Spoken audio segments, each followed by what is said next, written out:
I'm Amanda, a sex therapist, and today we're going to talk about the top questions that people ask sex therapists. Stay until the end to get our exclusive giveaway.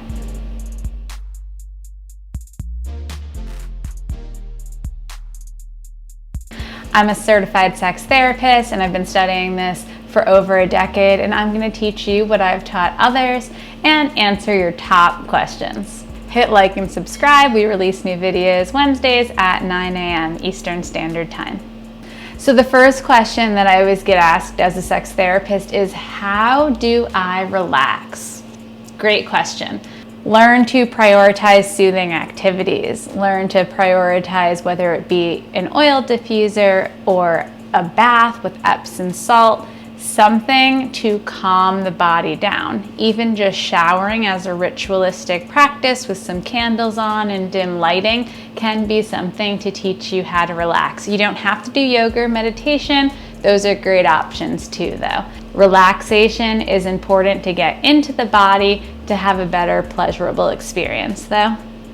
Second most common question is, why do I have a low libido? Many times low libido can be because you're actually having arguments with your partner or partners. So arguments cause a disconnect between us and the body, and therefore we're not really in the mood as much.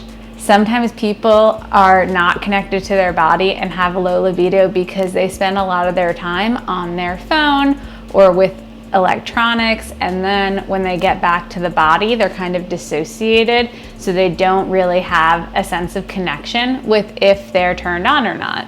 Another reason that people have low libido is not eating or not sleeping enough. Also being underhydrated or overhydrated. Those are things that can cause a change in libido. Finally, not prioritizing pleasure. If you don't make pleasure something that you value, then chances are you're not going to give it the time and dedication that it deserves in your life. So if pleasure does matter to you and you think that having a low libido is something you would like to not have anymore, prioritizing time to figure out how to change that is important. Why do my partner and I have mismatched libidos? Probably the most common couple sex therapist question we get asked. And when couples come to me and they say, why does this happen?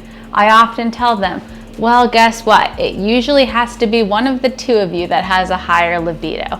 So mismatched libidos are very common. Two different people are going to have different desire temperaments and different desire erotic styles. So it's very common that there's a mismatched libido. In television, movies, we don't see that. It's usually like the lust and love phase. But when you've been with someone over 3 years and you're in that attachment phase, one of you is going to have a lower libido than the other. That's just how it's going to fall. Do you have any questions that you'd like to ask a sex therapist? If yes, type them below.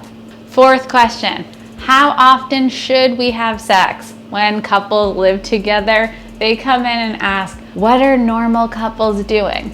In America, couples who live together have sex 1 to 2 times a week. So that's the normal. There is no should though. Some people are in a sexless marriage and that works for them, while others must have sex daily or else they feel a lack of connection. So there is no should. What works for you and a partner is what works best. And my favorite question, one of the top questions we get asked, what do I do if I cannot have an orgasm through intercourse?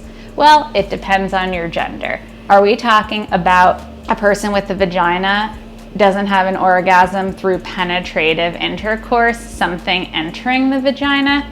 Well, just so you know, it takes about 20 to 30 minutes for the internal clitoris of a person with the vagina to engorge with blood. So it's going to take about 20 to 30 minutes before that person can really get into the ecstatic pleasure. So therefore, they might not be able to orgasm. We're talking about a person with a penis or a phallus, and they are talking about not being able to orgasm when entering an orifice of the body or a fleshlight. Then we have to ask, is this happening just with a partner around, or is it happening alone as well? I would suggest seeing a urologist because something might be going on with the blood flow to the penis. And blood flow in the body to get to the genitals is very important when it comes to orgasm. So if we're not orgasming during intercourse, it could be something like we're not taking enough time, or it could be something more serious that you have to go and ask a doctor about, not just a sex therapist, but a medical doctor.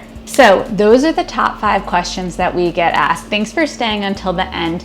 If you want to, the mirror exercise in the Pleasure Practice e-guide is super important to getting more in touch with your body and to get higher levels of sexual satisfaction with yourself or with the partner. So scroll to the bottom, click that and download it.